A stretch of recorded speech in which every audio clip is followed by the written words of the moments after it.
Let's be completely honest for a second. Men rarely think about their downstairs anatomy from a grand, evolutionary perspective. I mean, they're just there, right? They exist, they hang around, and that's about it. But man, you have no idea how wrong that is. That is wrong. As it turns out, the size, the shape, and even the exact way they're feeling the gravity on any given morning can tell you more about a man than his LinkedIn profile or his Tinder bio. Tell me about it, man. A brand new piece of scientific research just dropped, and it brought such a massive pile of shocking facts that, honestly, I'm still trying to process it. So today, we are going inside the hidden engine of human evolution. Why did nature design us this way? You see, from a biological standpoint, us primates are total weirdos. Look at elephants, for instance. They don't stress at all. Their testicles are safely tucked deep inside their body cavity, warm, protected, cozy. But us?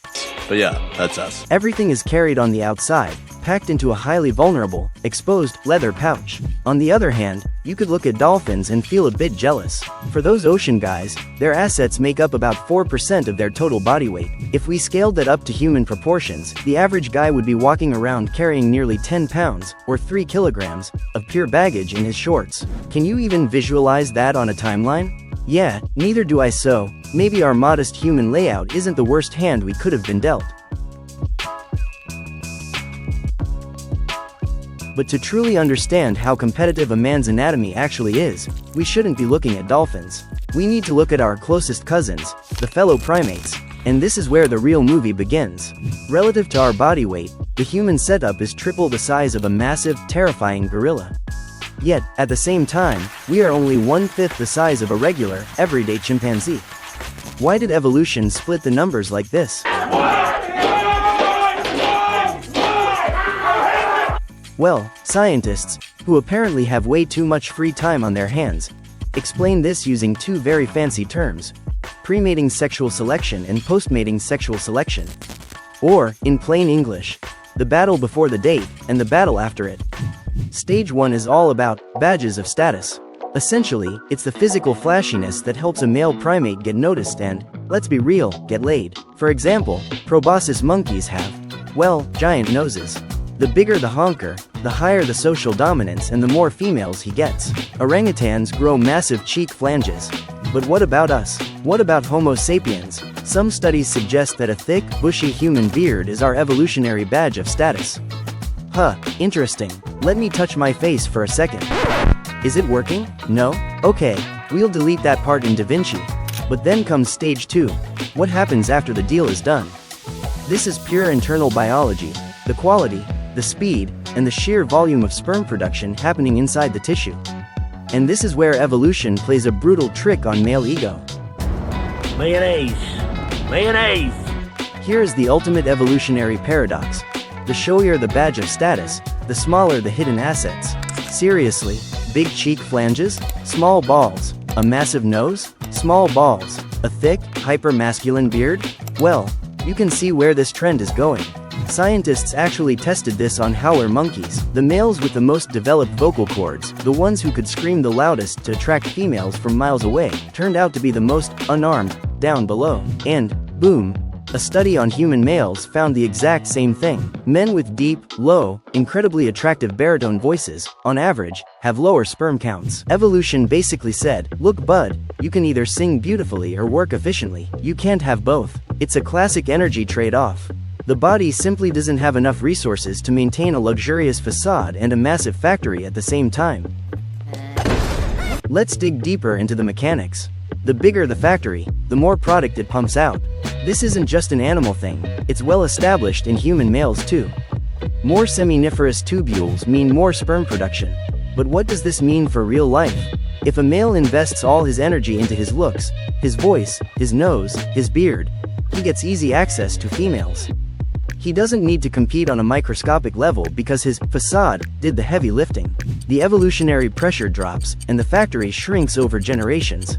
But then, researchers decided to extrapolate this data into human social life and parenting. And the results? They are kind of wild. One major survey discovered that men with larger testicles spent significantly less time doing childcare. They changed fewer diapers, spent less time looking after their family, and were generally less involved compared to men with smaller setups. So, according to science, smaller assets equal a better father. This actually connects perfectly to the rest of the primate world. Gorillas are dedicated, protective, and completely monogamous partners, and their testicular size is tiny. Meanwhile, apes like macaques, who have sex with multiple partners every single day, have massive assets because they are locked in a constant, fierce sperm competition. So, if you're looking for a long-term, committed partner, but the guy you're dating is carrying around massive, heavy, swinging pendulums, well, science suggests he might not be built for monogamy. He might be biologically wired to look for the next nest. Now, don't go running around checking everyone immediately. It's just a statistical extrapolation. But still, it makes you think, doesn't it? Think. Now, let's answer the ultimate question that every guy has noticed but never talks about. Why does everything hang so lopsided? Why does it look like the right side is running its own program while the left side is living in a completely different time zone? This is where pure mechanical engineering kicks in. To keep the sperm factory running at maximum efficiency, it needs to stay cool.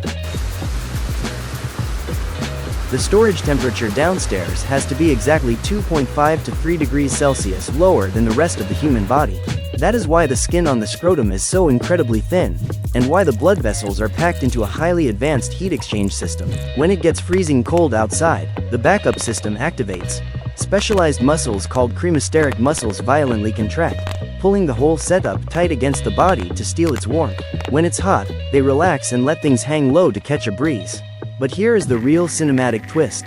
Each side moves completely in its own independent orbit. Nature designed them to be lopsided on purpose.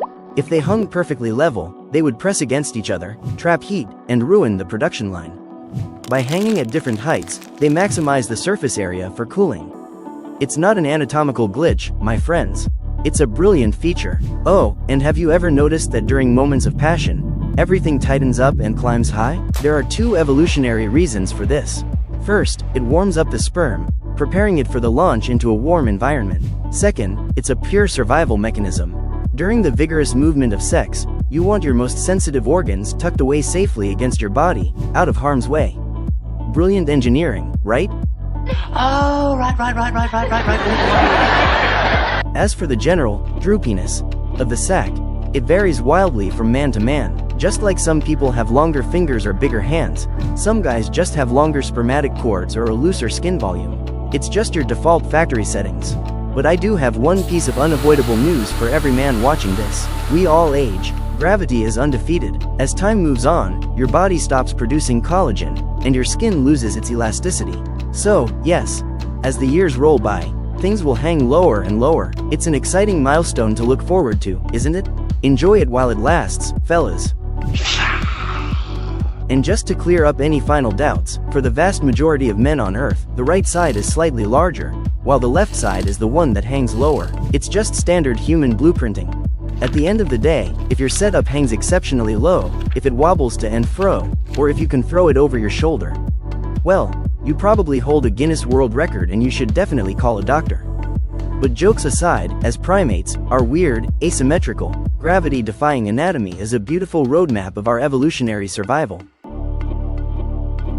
Recent data even shows that this specific region of the human body is changing and evolving faster than almost any other organ due to selective pressures.